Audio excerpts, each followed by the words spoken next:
What's up, YouTube? What's up, YouTube? It's your boy back with another one.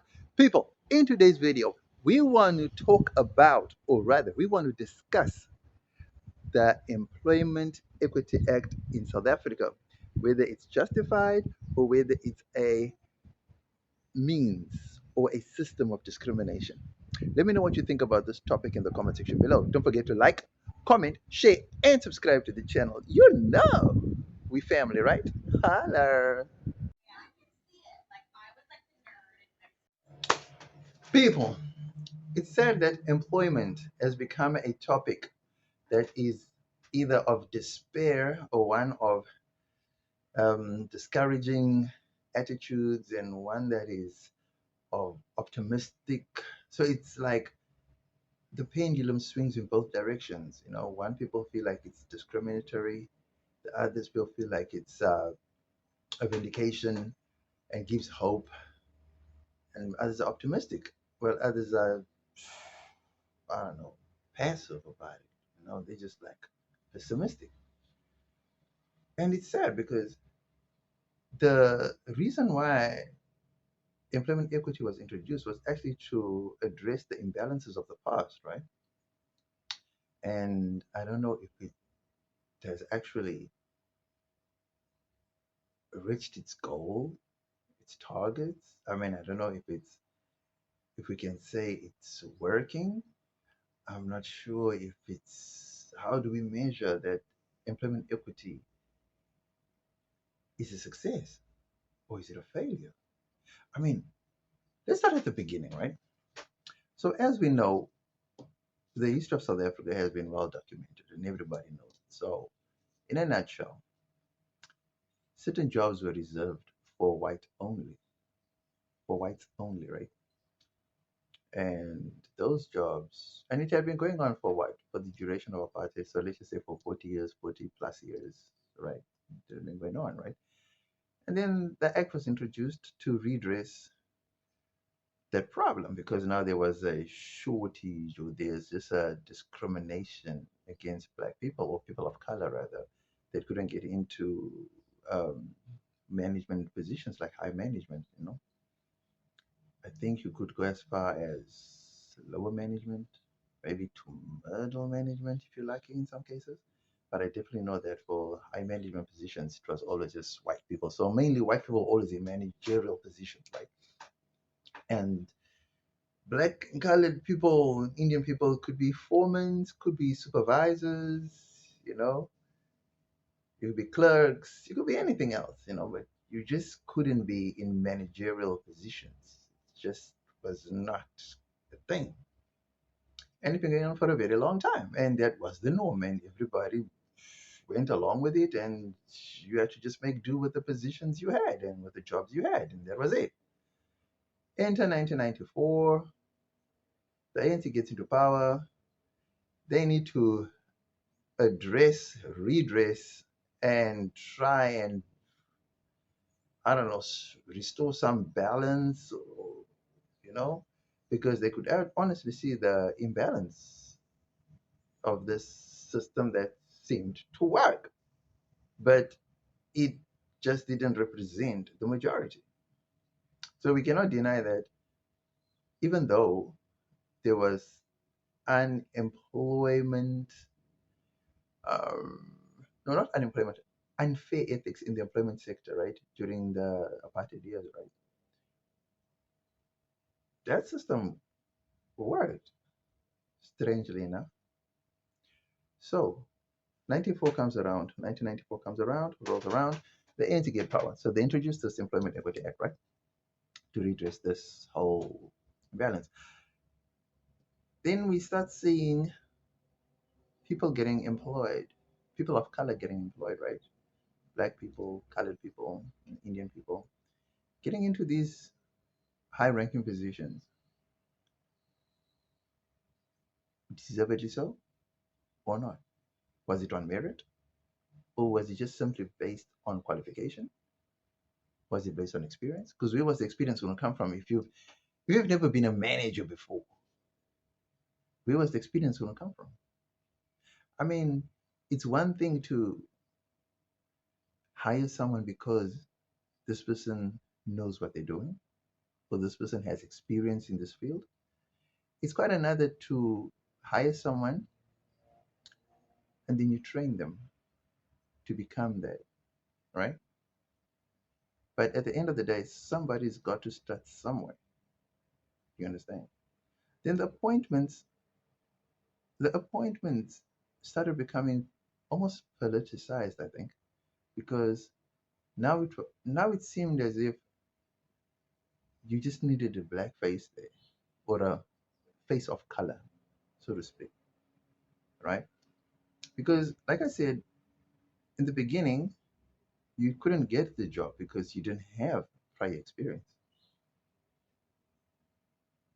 Now you have the experience, and then they don't hire you based on discrimination. A lot of black people complain that they simply were not being hired because of the color of their skin. And to make matters worse, the company would add a feature to the hiring criteria that did not even require such a feature. Like, for example, a receptionist is mainly solely based at a company. But when a company says they're looking for a receptionist with a driving license, now I'm not saying there's no secretaries or receptionists that don't run errands for the boss for the company. I mean, it's mainly largely at maybe small companies where the receptionist would run an errand for the boss and you know but when you're looking at big companies, sometimes there's even two receptionists at a desk, three, four secretaries. Well, and never once have I ever heard of a receptionist that needed a driving license. You know what I mean? Sometimes they're looking for a young person. They will say, we're looking for an 18-year-old, must have a driving license. Or we're looking for an 18-year-old, must have 2 years experience. So these adverts seem to be racially motivated because if you really look at it, how many 18-year-olds of color have a driver's license? Maybe now there's a lot more now, right? How many 18-year-olds have 2 years experience? And where were they going to get the experience from, or where are they going to get the experience from? So for a very long time, white people had the opportunities to take their kids to work during the holidays, school holidays, right? So if your mom was the manager at whatever, or your mom was the head of that department or wherever, during the school holidays, you were encouraged to bring your kids into work and they get a feel for the company, get that, you know what I mean? And well, they're still in school, right? And by the time, and let's just say your child does that from grade 10 right through to matric, that's basically what, 2 years? Two, maybe when going on, this is when counting it in years. It's like I did it since grade 10, 11, and grade 12, I did it. So it's like 3 years experience under your belt before even leaving school, right? That's an unfair advantage to someone who is not even allowed to bring the child onto the company's premises. I mean, like, you can't bring your kids here. I mean, this is not a kids area. I'm just giving an example, right? I don't know of any mine worker that brings their children to hang around on the mine and come help the father underground or to. I'm just giving an example. I mean, the positions that black people had in the past didn't allow for that luxury for them to bring their kids to come and learn in the factory, hang around the machines. I don't know of any. I'm not saying they weren't, but I don't know of any. And if you did bring your child around, it was going to do the menial job that you were doing. That was going to be packing, sweeping, cleaning, making tea, cleaning, just those basic, mundane, everyday, repetitive tasks, right? But like I said, there was no black people in management. So if there was no blacks in management, you couldn't even bring your kid around to come and help and get that. 2, 3 years under the belt type of experience, right? Like what the whites were exposed to. So, all in all, to be fair, 40 years plus of apartheid rule was wholly and unjustifiably the pendulum swung in the white direction, right? Which was totally unfair. So the ANC comes in and then they want to swing the pendulum in the black direction now, right? Now the white people are crying foul. Is this crying foul? Is it justified? Now, one could argue to say it is justified because the appointments that are being made are really, really detrimental to what the company once was, because some of these appointments are politically motivated. Some of them are not even to do with the experience of the person, because some would say, since a black or person of color has taken over the reins at a certain company, the company has gone down.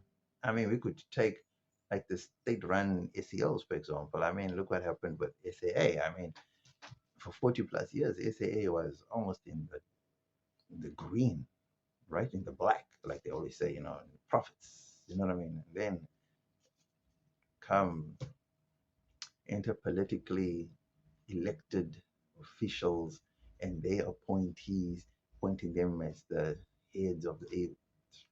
We all just know what happened to SAA, all right? We all know what happened to PRASA. We all know. So all these affirmative action appointments, a lot of them, I don't know if they have anything to do with experience. I really don't know if they have anything to do with being politically connected. I don't know if there's anything to do with the person just knowing how to run a business, a profitable one at that. I just don't know. So, are the white people correct when they say employment equity is a racially discriminatory act?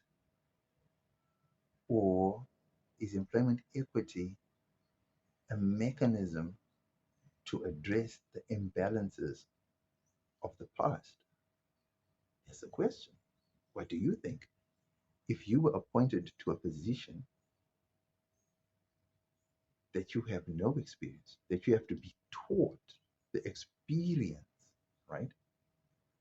But just because you were black, you're being brought in because you were black, not because you had experience. How would you feel about that? Just knowing that you're being hired because of your skin color. How would you feel? Another thing is, how would you feel being excluded from a job that you have experience, but because of the color of your skin, you're not getting the job? How would you feel then? You see, one thing I've learned is that at the heights of the ISCOM debacle, right, with the load shedding, they had to recall some of the retired engineers. And the majority of those retired engineers were white. So that does say something. That really does say something about the appointees that were handpicked to fill in the positions of previously white people, or that previously white people occupied, right? Because for some reason, I don't know why, but SEOs are like the litmus test of failing institutions. Now, I don't know if they're failing because of lack of experience. I don't know if they're failing because it's political appointees. I don't know if they're failing because the color of the skin. I don't know if they're failing. It's You see, I'm just adding color of the skin to that, just to add context, because I can guarantee you now, if you're black and you're inexperienced, it will show. If you're white and you're inexperienced, it will show. And if you're getting appointed because of the color of your skin, it will show. If you're getting hired because of the experience you have, it will show. So the question of the day is, how do we address the employment crisis that South Africa faces today? Because a lot of white people are complaining that they are not being hired because of the color of their skin. And a lot of black people are also complaining to say they're not being hired because of the color of their skin. So, where does that leave us? Next, we get into the pros of the Employment Equity Act. Hello.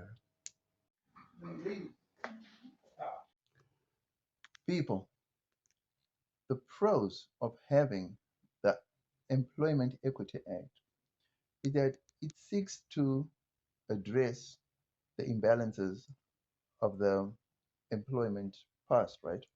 South Africa's employment history, the past. And it's a good thing, right? We should have balance in all workspaces. I feel that.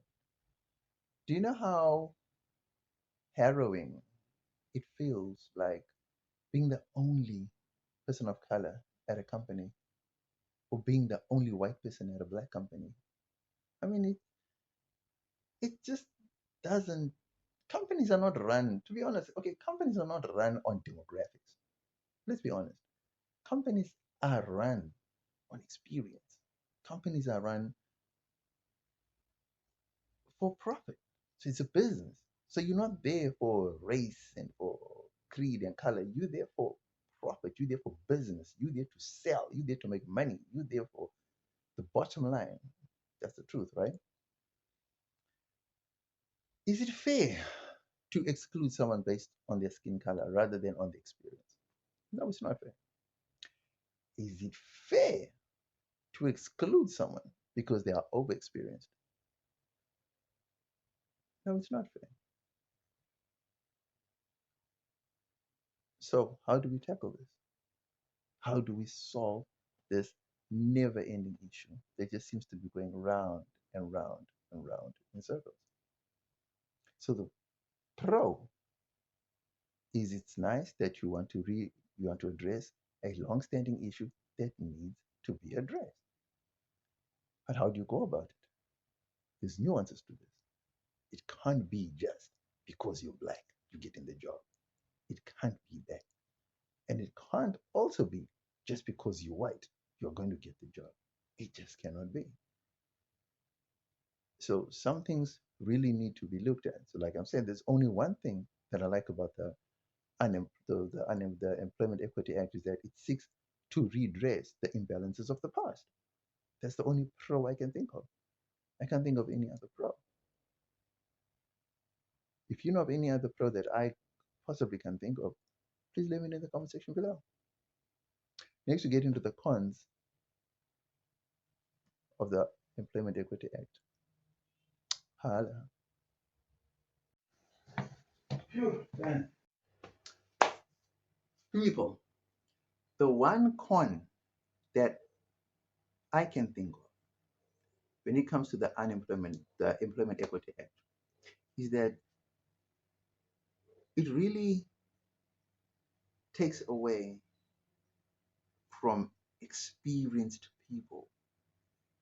Because to be honest, I feel like in a lot of cases, people are being hired because of the color of their skin, not because of the experience they have. And I think this is the fault of a lot of companies. And that I also think is the reason why a lot of companies are failing, especially in the government public sector, right? I feel that is where you actually see the results or the impact of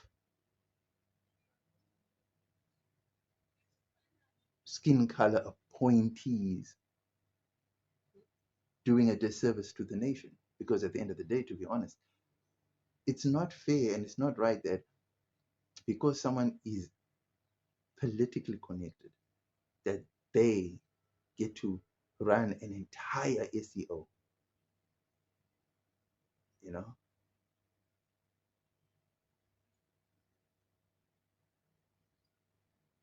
I mean, SOE, sorry, I'm saying SEO, SOE. The entire, I mean, guys, it's not right. It's not right just appointing people based on but just based on race. I mean, it's just not right, guys. You know, at the end of the day, We have to be realistic and say, who's the best person for the job? Not who can we look for and who, because honestly speaking, too many people are being appointed into positions that they do not deserve at all. I don't want to lie, guys. I would rather, from my personal view, I would rather have a company that is functioning, well oiled, well run, with people who have experience in dealing with the stuff that you're dealing with and having skills transfer happening organically, naturally, by hand picking the best of the best when it comes to what's required. Because if I have to get fresh out of university, out of college, out of school, people, I am going to go for the one not just based on results. Results, yeah. Because one thing you need to understand, school is important. Totally get it. But having a certificate or a degree does not translate into you being a nice human being or being a human being that can actually perform physical, mental, or someone that resonates with customers and clients. All that has to come into consideration.